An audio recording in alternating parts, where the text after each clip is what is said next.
Depuis l'aube des âges, nous étudions les étoiles, symbolisant nos espoirs et nos craintes. Une étoile en particulier attire depuis toujours notre attention. C'est l'étoile polaire, représentant la rotation autour de l'axe immuable et primordial du monde. René Guénon nous dit que le svastika est cette force, l'ordre de l'univers. Le soleil, on est son reflet, le reflet du svastika, la roue solaire guidant les hommes. Le svastika est la régénération spirituelle et perpétuelle, l'énergie cosmique éternelle de l'univers, présente dans toutes les régions païennes éclairées par les feux de l'étoile polaire. Alors partons ensemble sur la piste du svastika. A tout de suite après le générique. Histoire, philosophie et politique, car tout est politique dans la vie. Histosophienne, histosophien, bienvenue.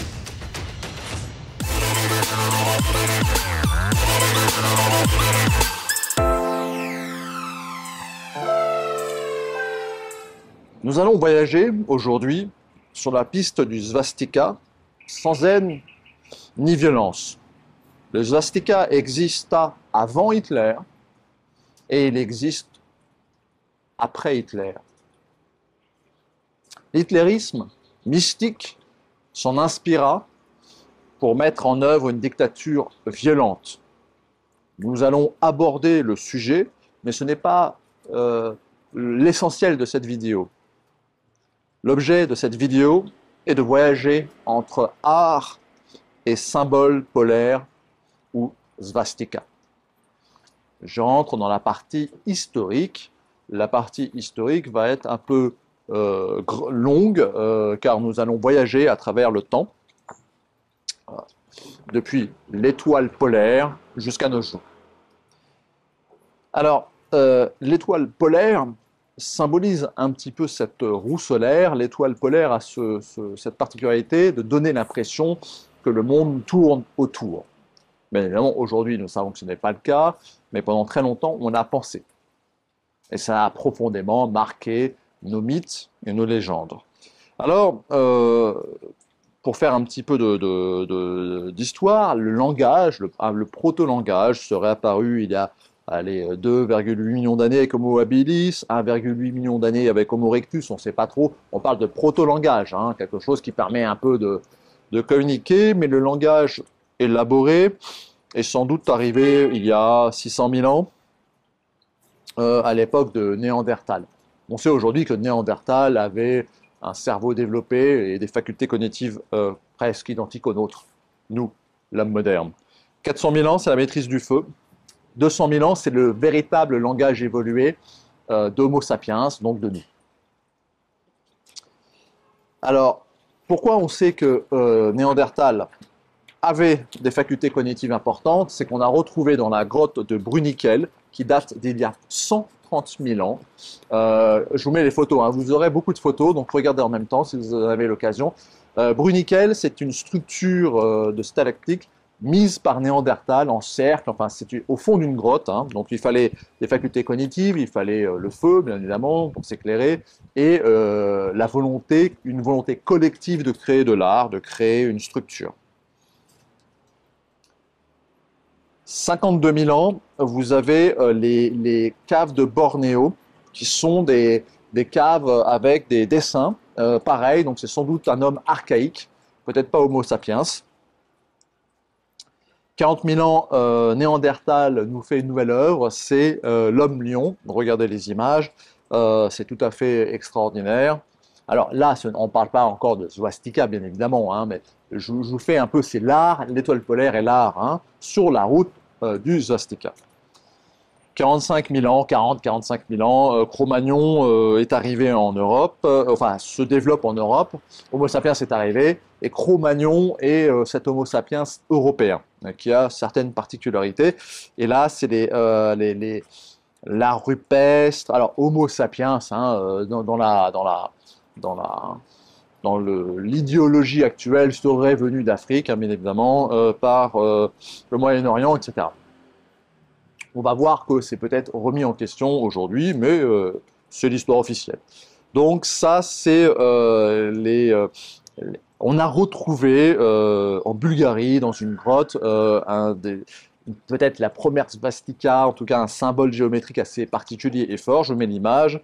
Bon, voilà, 40 000 ans, la Vénus de Holswels, donc ça c'est également très beau, très particulier. 30 000 ans, il y a sans doute un super volcan vers Naples en Italie qui projette, qui fait une éruption et projette des cendres sur l'Europe, et il y a une sorte d'hiver qui s'installe, qui a duré plusieurs années, et ça a peut-être été la fin, enfin un conflit entre Homo sapiens et Néandertal pour la survie.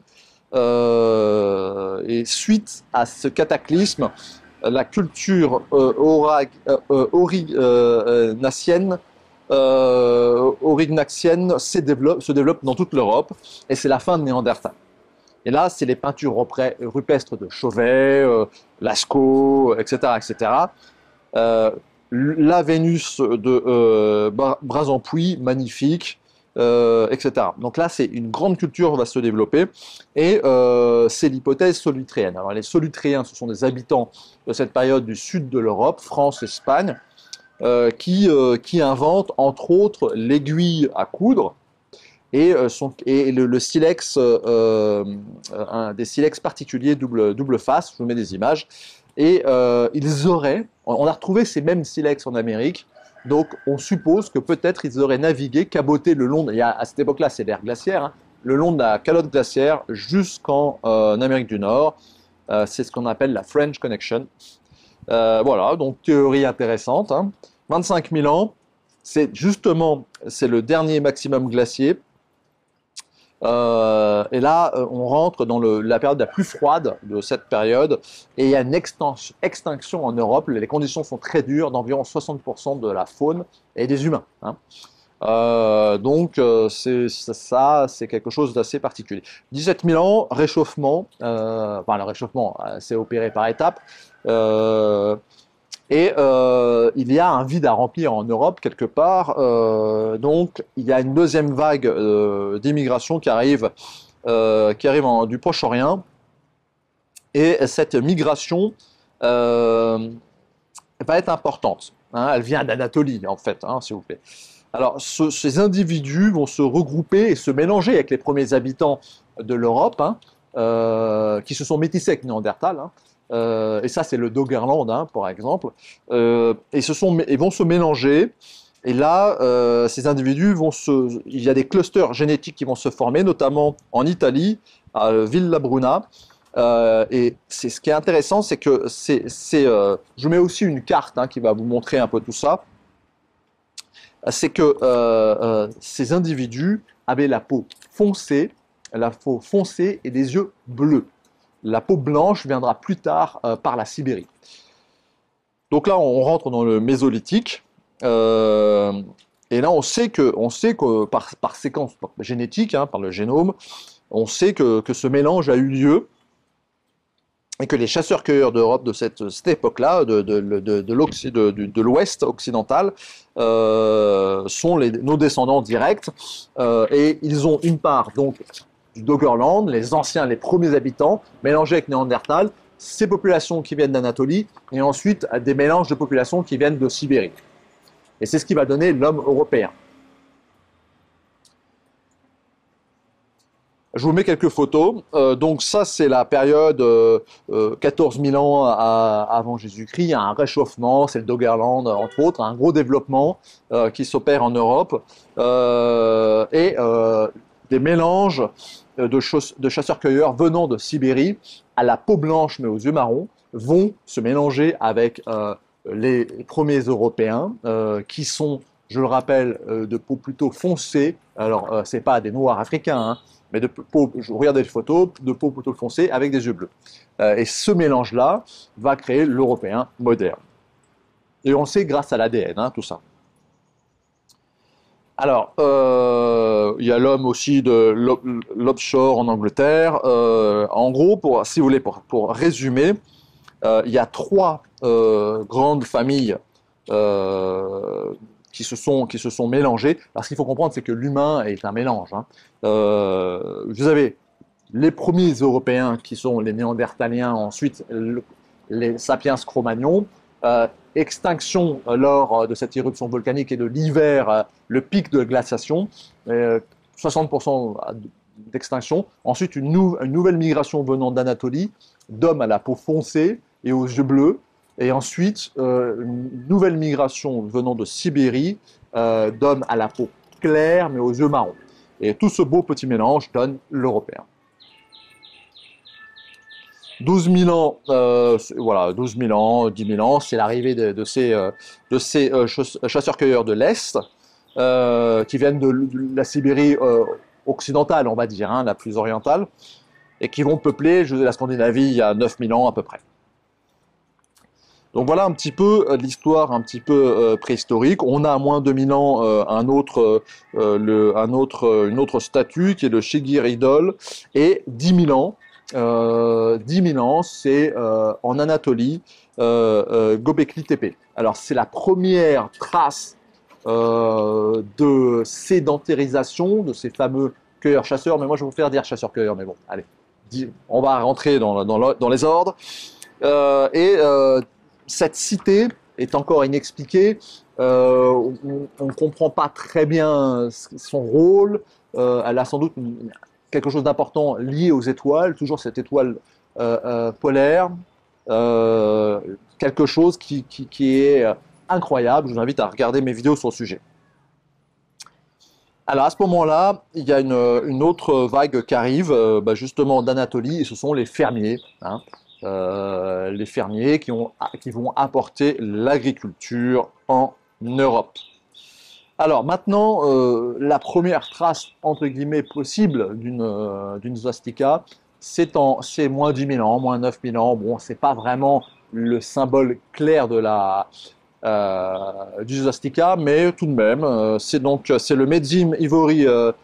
C'est un oiseau représenté sculpté en ivoire, une figurine en Ukraine, donc 9 000, 10 000 ans. Ensuite, c'est en Iran, 7 000 ans.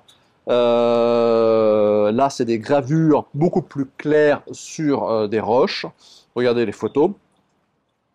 6 000 ans, vous avez les grottes d'Evatska.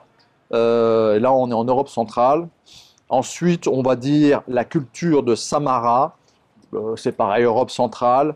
Là, c'est beaucoup plus clair. Mésopotamie, pardon. Voilà. 4 000, 3 000 ans, vous avez ce qu'on va appeler les cultures mégalithes, la civilisation mégalite, la culture mégalite. Et là, vous avez pas forcément des swastikas au sens très strict, mais vous avez des triskel, etc. Beaucoup de symbolique. C'est très intéressant. Regardez les photos. 4000 ans, une ville en Ukraine, un peu de l'époque mégalithe, hein, pareil, des traces de swastika. Bien sûr, toujours dans l'ère des mégalithes. Newgrange en Irlande, pareil, là c'est des triskel, mais le triskel ou la swastika ou la roue solaire, tout ça c'est le même symbole, hein, c'est l'étoile polaire. 3200 ans, là c'est intéressant d'en parler. On a l'homme de la glace, c'est Otzi, l'homme des glaces, retrouvé dans les Alpes. Vous savez, cet homme enfin pas préhistorique, mais du néolithique, retrouvé congelé, hein. Lui, par étude génétique, ce dont je vous ai parlé tout à l'heure, on sait que 56% de son génome appartient à la population des chasseurs-cueilleurs, et donc européens, ouest et est, hein, jusqu'à la Sibérie, et 44% c'est le fermier anatolien. Donc lui, c'est le dernier représentant de ce dernier mélange, grand mélange qu'il y a eu chez l'Européen, qui est l'Européen moderne. Bon, là, on arrive entre guillemets dans l'âge de bronze, hein, 3000 ans avant Jésus-Christ à peu près. Et ça, bien évidemment, ce sont les Indo-Européens. Alors, qui sont les Indo-Européens? Les Indo-Européens, c'est le svastika, très, très, très fort. C'est leur symbole premier. Alors, ils viennent, en fait, c'est une culture qui qui a pour origine la Sibérie occidentale. Hein. Quand je dis Sibérie, c'est pas le pôle Nord, hein, même si certains y pensent. Hein. Voilà, je vous mets la carte. C'est la transition du néolithique à l'âge de bronze, et c'est la culture de Yamnaya, Europe centrale, Sibérie, qui sont sans doute l'origine des Indo-Européens. Et là, on a pareil des études génétiques hein, qui le prouvent avec des haplogroupes R1A, R1B, etc. Je vous remets une autre carte montrant cela. C'est intéressant à comprendre. Voilà. Donc, eux arrivent de l'Est et vont envahir. Ils ont des techniques de guerre avancées, ils ont la roue, le chariot, et ils suivent l'étoile polaire, le swastika, et c'est eux qui vont envahir l'Europe, l'Inde, l'Iran, et jusqu'en Chine. Hein. Jusqu'en Chine, ça c'est les fameuses momies dont on va parler après. Donc 3000 ans, vous avez Stonehenge hein, qui se crée en Angleterre. D'ailleurs, je vous mets là une petite vidéo ce qu'une intelligence artificielle a réussi à recréer comme un proto-langage indo-européen. Regardez, c'est intéressant.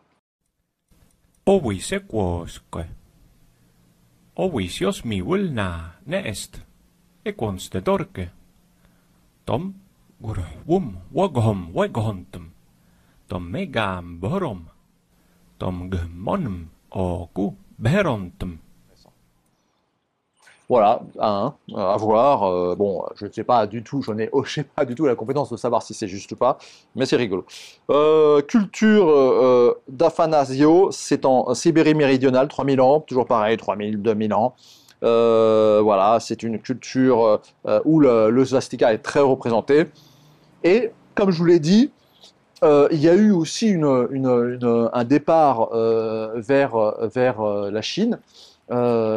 Avec les momies du Tamir, mais au-delà de ça, il y a une civilisation en Chine qui est assez intéressante, c'est les Majiao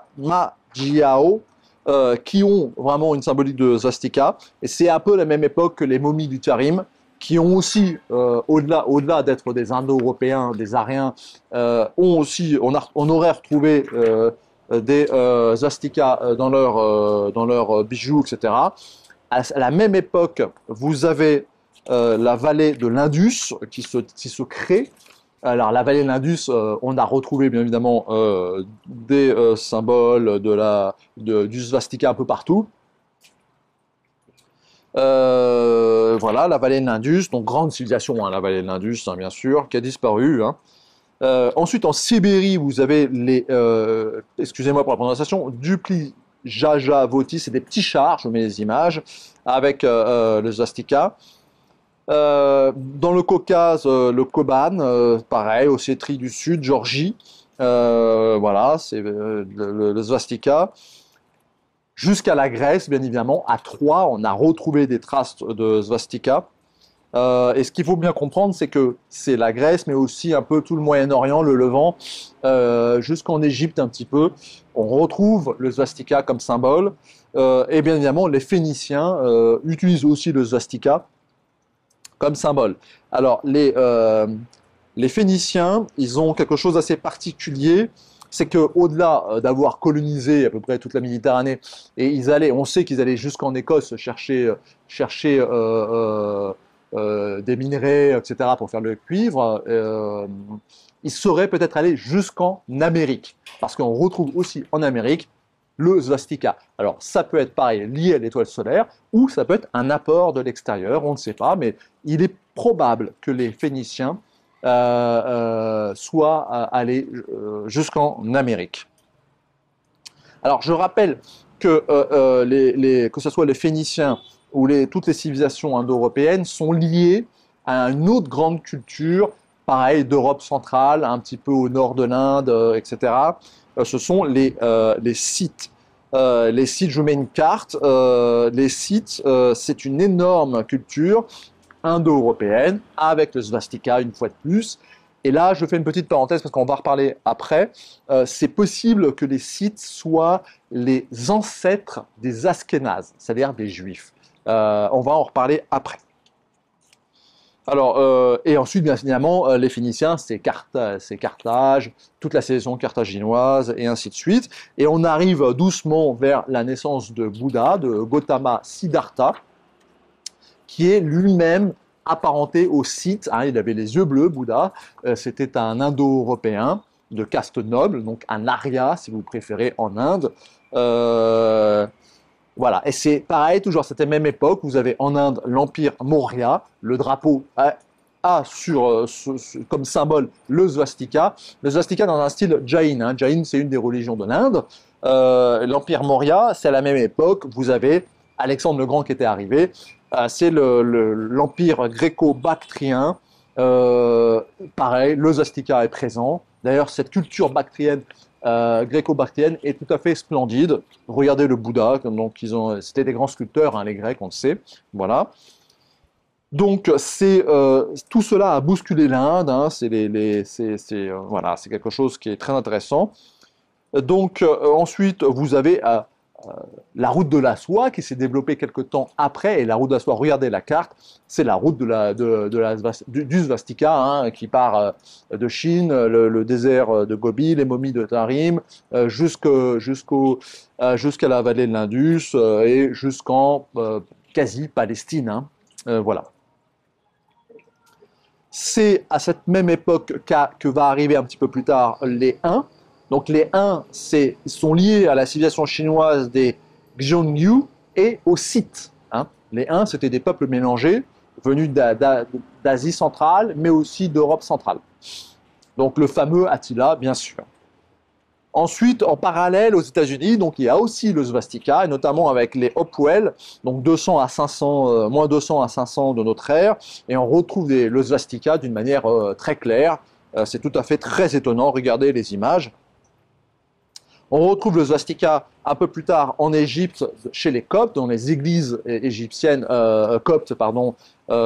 éthiopiennes, qui sont sculptées dans la roche. Le swastika est présent de manière très claire. Et ensuite, on va arriver à l'Arménie. Et les Arméniens ont une représentation du swastika sous plusieurs formes, comme le swastika un peu indien, mais également comme un peu la roue solaire, hein, comme le symbole bouddhiste. Hein, c'est la roue à 8 branches. Eux, c'est des roues tournantes. Et il y a aussi des représentations chez les Arméniens de l'étoile de David, parce que l'étoile de David n'était pas du tout hébraïque. Hein, les Hébreux se sont inspirés de quelque chose qui existait avant eux. Et après l'ont utilisé comme symbole. Vous avez aussi une église arméno-georgienne, qui est l'église d'Oski, où il y a des représentations du swastika, et là on est à 900. L'an 1000, on suppose, parce que c'est difficile à dater, c'est les Allemands qui ont découvert ça après bien plus tard, mais c'est ce qu'on appelle l'homme de fer, c'est au Tibet, regardez l'image, c'est un homme habillé dans la culture scythe avec une swastika sur le torse, sculptée dans une météorite ferreuse qui daterait, elle, d'il y a 15 000 ans. Après, nous arrivons à l'Empire mongol, donc 12e siècle. Hein, l'Empire mongol utilisait le swastika comme symbole. Les Mongols, ils ont occupé la Russie pendant des décennies. Ils ont marqué la Russie, ils ont marqué toute l'Europe et l'Asie, bien sûr. Alors, il est à noter, car il n'y a pas beaucoup de représentations de la swastika en Asie du Sud-Est, mais il y en a, notamment à Bali, dans le temple de Goalawa. Regardez l'image, pareil, une très belle swastika, très claire.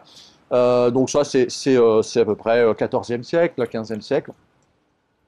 Non, c'est 13e siècle plutôt.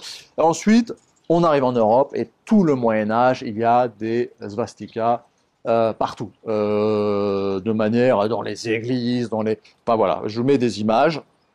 Les vêtements, le plus connu, c'est le bishop William Eddington à Winchester Cathedral au XIVe siècle, 1366. Mais il y a aussi des églises en Europe, en France, etc. Alors en Afrique, Afrique hors Égypte, hors Afrique du Nord, hein, parce que Égypte, on a quelques traces jusqu'au Levant, etc. Là, je parle de l'Afrique plutôt noire. Donc au Ghana, il y a au XVIIe siècle des symboles de swastika dans des poids, de mesures, etc. Assez étonnant. Assez étonnant. 17e siècle, vous avez dans la Kabbale qui se développe au Moyen Âge, hein, tout ce qui est kabbalistique, la mystique juive, vous avez ce fameux Parasat Eliezer, je vous le montre, avec une forme de swastika. Et on arrive doucement vers le 19e siècle, donc là, c'est tous les mouvements nationalistes européens. Il y a quand même un romantisme sur l'indo-européen, etc., l'arien, jusqu'au mouvement du 20e siècle de la mystique nazie qui va utiliser le swastika comme symbole. Mais ce qu'il faut comprendre, c'est que ce symbole était utilisé par tout le monde aux États-Unis, Coca-Cola, les Heineken, les grandes marques. C'est un symbole, le swastika, c'est un symbole. Là, on va faire la transition vers la philosophie. Bon, je passe à la philosophie directement. Alors, le swastika, d'un point de vue philosophique, au-delà de l'étoile polaire, c'est un symbole de bon augure, de chance, de bonheur. Dans toutes les cultures qui l'ont utilisé. Hein. Et pourquoi les grandes marques européennes ont utilisé le swastika comme symbole, de Coca-Cola à Heineken à je sais combien d'autres marques, c'est parce que c'est un symbole de chance, tout simplement. Alors, d'une manière générale, ce que nous appelons religion, ordre, culture primordiale, tout cela vient des étoiles. Hein. Avec ou sans extraterrestres. Hein. Je rappelle quand même que Dieu, par définition, est extraterrestre. Hein. Si vous avez la foi en Dieu, vous avez la foi en quelque chose d'extraterrestre. Hein. Dieu n'est pas né sur Terre. Hein. Plus une civilisation est techniquement avancée, techniquement j'entends, hein, elle est obsédée par les étoiles et le temps qui passe. Hein. Plus une civilisation est avancée, par exemple les Chinois étaient totalement obsédés par le temps qui passe, par les comètes, par les étoiles, le placement. Hein. Je rappelle que l'empereur est le fils des étoiles, le fils du ciel. Le temps qui passe. L'Europe, c'est un peu pareil. Voilà. Donc, le temps, c'est les étoiles qui passent. Hein. Et l'étoile polaire, c'est une des étoiles qui donne l'impression d'être figée dans ce monde qui tourne. C'est ça son importance. Hein. C'est l'axe primordial du monde, je le rappelle. Et l'étoile polaire, donc, c'est vraiment cette étoile qui ne tourne pas, qui est hors du temps. Et c'est l'axe primordial du monde. Et elle symbolise les traditions primordiales. Si on peut faire simple. Alors maintenant, je vais m'inspirer d'un livre écrit par Suzanne Olson qui s'appelle Jésus au Cachemire. Là, je fais un petit rappel sur les vies secrètes de Jésus, de ma vidéo d'avant. Allez la voir, ça va faire le lien. Alors, si vous voulez, elle nous parle de quelque chose qui est important dans les traditions un peu primordiales, c'est l'ère axiale. D'accord, l'ère axiale, c'est cette époque de Bouddha, on va dire, de Bouddha à Jésus, hein, pour faire simple. Voilà. Et c'est une époque de la Chine à l'Afrique, à l'Europe, etc., même en Amérique d'ailleurs, où il y a un développement intellectuel remarquable, exceptionnel. Les mythes récits, contes sumériens, mésopotamiens, romains, grecs, juifs, chinois, etc., même s'ils semblent différents, ils ont tous un lien commun, c'est cet axe primordial, c'est l'étoile polaire, l'axe du monde, le svastika. Que ce soit dans la Bible, le Coran. Alors le Coran, c'est un peu plus tard de l'ère axiale, mais c'est un héritier hein, de ces courants-là. Pour cette personne, pour Suzanne Olson, en fait, elle remonte. Je vous ai dit tout à l'heure que les Ashkénazes, les juifs européens, on va dire, les non-sémites, hein, seraient liés aux Scythes. Donc, ça serait des Indo-Européens pour elle. C'est pour ça qu'ils étaient en Europe, d'ailleurs. D'ailleurs, génétiquement, on sait que les Ashkénazes sont différents. Ils ne sont pas du tout arabes. Enfin, pas en partie, parce qu'après, ça s'est mélangé. Et elle, pour elle, elle pense que Bouddha est aussi un Scythe. C'est-à-dire en fait qu'il y a comment dire, une culture entre guillemets indo-européenne qui serait assez particulière et assez puissante et qui a donné tous les grands mythes, si vous voulez, religieux du monde, que ça soit aussi indien, bouddhiste ou juif. Hein. qui est pour elle un peu, et même chinois, hein, on en parlera après, sous une forme un peu d'influence, tout du moins. Donc, l'écriture, etc., tout viendrait de ça.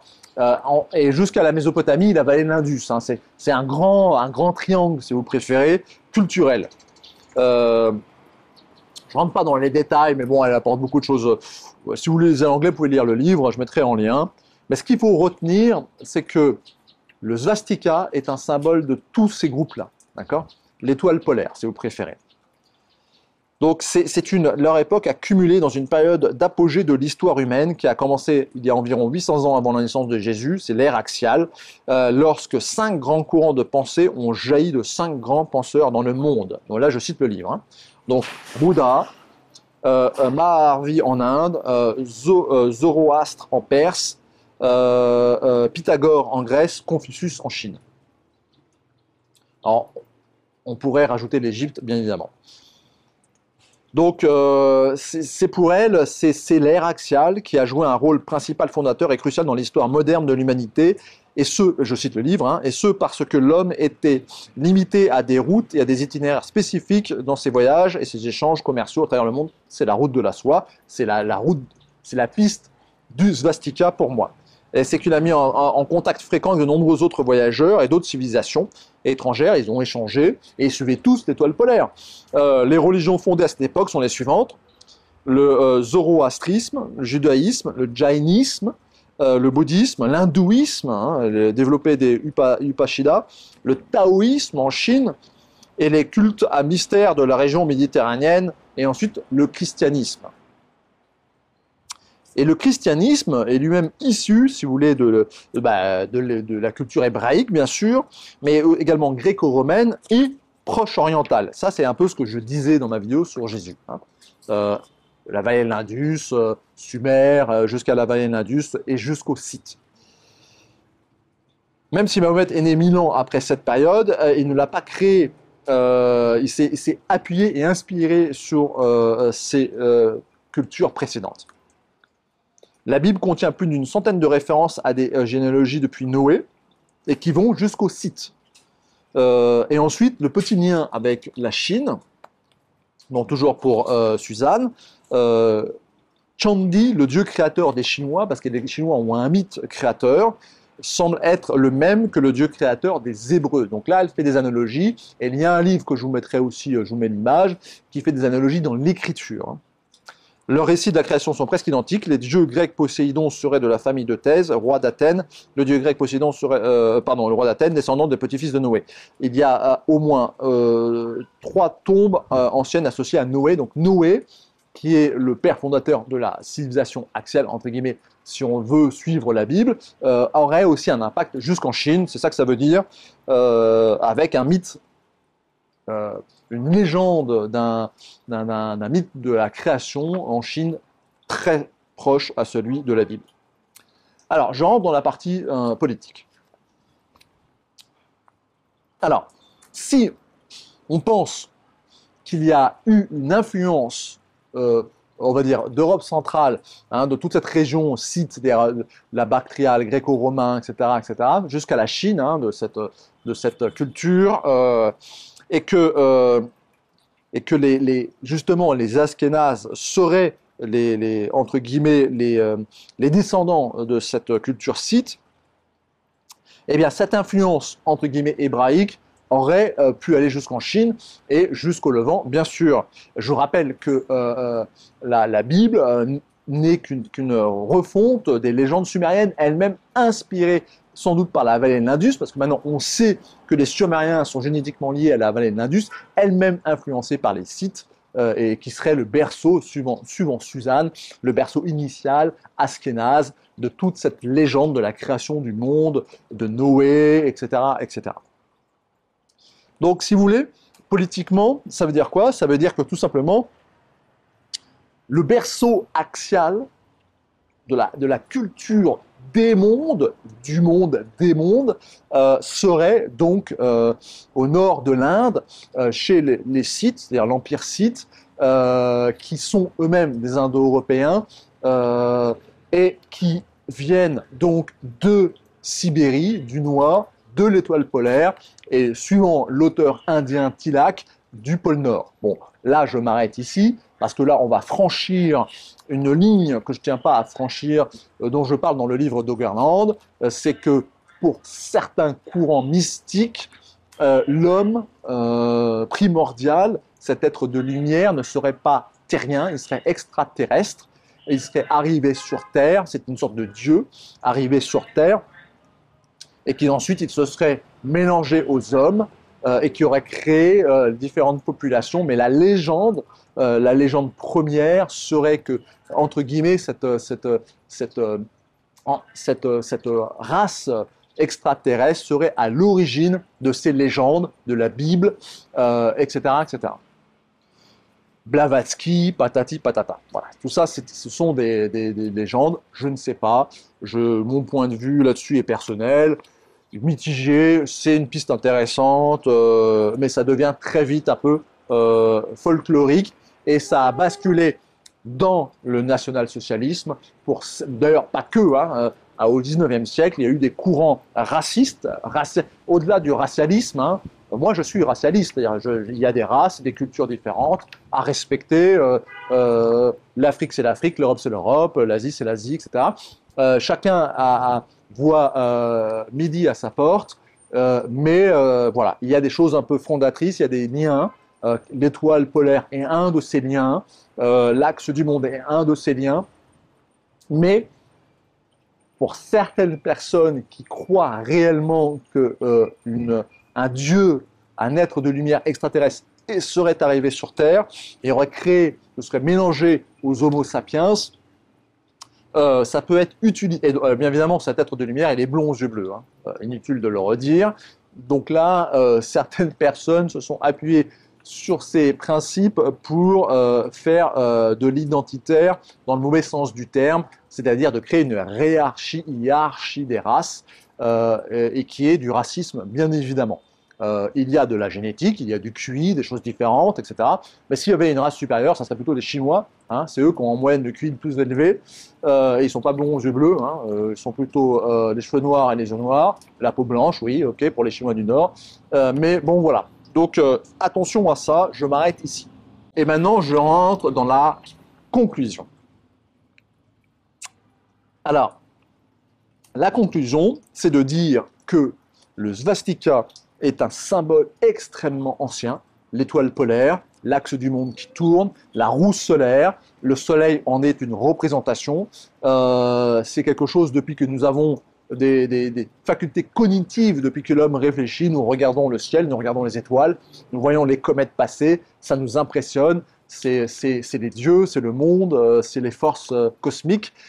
Et cette étoile polaire, je redis, est une étoile qui donne l'impression que le monde tourne autour. Voilà, donc c'est une symbolique forte de la renaissance et de la régénération. Et si on va on s'appuie aujourd'hui un petit peu sur la génétique, on sait que tous ces peuples se sont mélangés, qu'il y a différentes branches, et que pour parler de l'Européen est un mélange des premiers Européens qui sont Néandertal, qui était quelqu'un d'intelligent. La grotte de Bruniquel le prouve, même des dessins ou autres, où il enterrait ses morts, il faisait de l'art. Et Cro-Magnon, Homo sapiens est arrivé, le mélange de Néandertal et de sapiens venus ou pas d'Afrique, parce que maintenant on sait qu'il y a sans doute plusieurs foyers, etc. C'est peut-être même l'inverse qui s'est passé, c'est peut-être plutôt un sapiens venu d'ailleurs qui serait retourné en Afrique. Bon, peu importe, le fait est qu'il y a différentes espèces, il y a eu de nombreuses espèces, Néandertal, Sapiens, Denisova et beaucoup d'autres qui se sont mélangées. Et l'Européen, pour parler de nous les Européens, nous sommes le résultat d'un premier mélange entre Néandertal et Homo sapiens qui a créé, on va dire, Cro-Magnon. Cro-Magnon était un individu plutôt à la peau sombre et aux yeux bleus. Les yeux bleus sont apparus peut-être en Espagne, on ne sait pas encore, ou peut-être au centre de l'Europe ou en Anatolie. Il y a eu des mélanges. Ensuite, il y a eu un nouveau mélange avec les Anatoliens. L'Anatolie, l'Europe centrale, est un berceau civilisationnel. qui a créé un nouveau mélange. Et ensuite, il y a eu un mélange des Homo sapiens de l'Est, de la Sibérie, qui eux avaient la peau blanche, qui sont arrivés en Europe et qui sont mélangés avec les Européens, qui a créé un peu l'Européen moderne. Et ensuite, la dernière grande migration européenne génétique, c'est une nouvelle migration d'Anatolie, du croissant fertile, qui nous a apporté la Göbekli Tepe, qui nous a apporté la culture la culture, la culture tout simplement, l'élevage et la culture du sol, les fermiers. Et ça, c'est le dernier grand mélange. Voilà. Donc, si vous voulez, c'est quelque chose qu'il faut bien comprendre,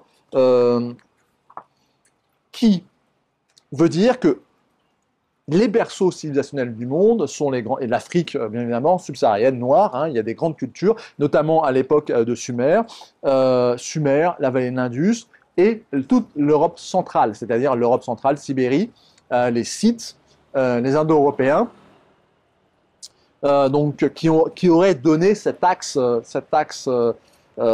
primordial, hein, l'idée suivant laquelle, d'une période de moins 800 à jusqu'à Jésus à peu près, toutes les grandes pensées philosophiques, culturelles, artistiques se sont développées à cette époque-là, dans un berceau qui serait un petit peu la culture scythe dans cette région, c'est-à-dire au nord de l'Est, un peu Népal jusqu'à Europe centrale, et jusqu'en Sibérie occidentale, qui serait un berceau très important, et notamment le berceau, entre guillemets, des Askénazes, et la Bible, tous les fondements, toute l'idée de la création du monde, qui aurait même influencé jusqu'à la Chine, on l'a vu tout à l'heure, Jésus, etc., etc. Pourquoi, par exemple, beaucoup en Inde et au Népal, au Cachemire, pardon, on croit que Jésus a sa tombe là-bas, qu'il a vécu là-bas, etc., etc. Ben, tout simplement parce qu'il y a des faits dans la Bible, des noms,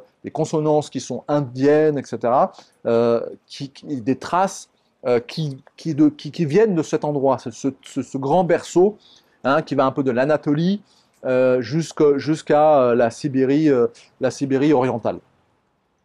Voilà.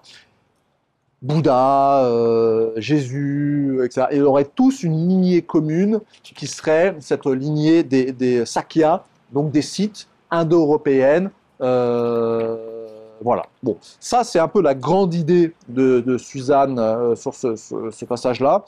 Alors, ce qu'on peut parler juste pour conclure là-dessus, parce que ça c'est un fait qui est même relativement récent, c'est génétique, hein, le sang.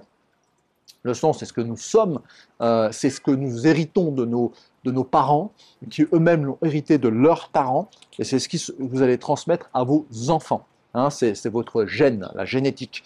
Bien sûr, il y a la culture, bien sûr, etc. Mais bon, bah, la génétique, c'est quelque chose qui se transmet de fait. Alors, est-ce que Zoroastre, Siddhartha, Jésus avaient une lignée sanguine commune? Était-il de la même famille? Donc pour Suzanne, oui, c'est une lignée commune. Bon, intéressant à voir. En tout cas, ce que l'on peut dire par le sang. Le sang, il y a 4 grands groupes, hein, le O, le A, le B et le AB. Alors, ces groupes sanguins sont plus ou moins répartis. Hein, et il y a aussi ce qu'on appelle le facteur RH, le facteur Rhésus. Vous êtes soit positif, et vous l'avez, soit vous êtes négatif, et vous n'en avez pas. Alors, pour information, 85% des Caucasiens sont Rhésus positifs. 90 à 95% des Afro-Américains, alors ça c'est parce qu'on peut faire des tests là-bas ratio, hein, sont à peu près 90 à 95%, et 98 à 99% des Américains d'origine asiatique sont Rhésus positifs. Ça c'est une étude qui a été faite aux États-Unis. Alors, avoir un Rhésus positif, ça veut dire que vous avez les protéines du singe Rhésus dans vos cellules. C'est-à-dire, en fait, tous les singes, tous les primates sont positifs. Donc, on descend, bien évidemment, nous descendons, entre guillemets, génétiquement, d'un ancêtre commun. On ne descend pas du singe, c'est plutôt le singe qui descend de nous, et on a un ancêtre commun, mais qui était quand même de la famille des primates. Et c'est de là d'où vient ce rhésus positif. Et ceux qui n'ont pas de rhésus positif, donc qui sont négatifs, ce qui est extrêmement rare, d'accord, c'est peut-être 2% de la population, quelque chose comme ça, bah, ça signifie qu'en fait, vous n'avez pas cette descendance positive qui est commune à tous les primates. Alors, ça voudrait dire quoi? Ça veut dire que ce petit pourcentage de personnes qui n'ont pas ce rhésus seraient peut-être les descendants d'une population extraterrestre. Là, je refais le lien. Alors, attendez, prenez du recul. Tout ça, ce sont des suppositions, des hypothèses, mais c'est intéressant de les étudier. Pourquoi certaines personnes n'ont pas de rhésus positif? On ne sait pas du tout. Hein. C'est quelque chose... Et d'ailleurs, une mère qui est en rhésus négatif, par exemple, et qui a un enfant par le père qui est en rhésus, qui est positif, qui a le rhésus, elle n'en a pas, eh bien, si elle ne se fait pas traiter, elle va rejeter cet embryon et le tuer. Hein, son corps va le détruire. Alors, pour qu'elle puisse féconder et avoir une grossesse normale, il faut qu'elle prenne des médicaments, d'accord, pour que son système immunitaire ne rejette pas l'enfant. Donc, ce n'est pas quelque chose d'anodin. Hein. Alors, ces gènes, le fait de ne pas avoir, entre guillemets, de rhésus, qui est rare, hein, c'est 1 à 10% de la population mondiale, voudrait dire qu'en fait, il y a peut-être eu un autre mélange, hein, qui serait celui-là peut-être extraterrestre, en suivant la piste de l'étoile polaire.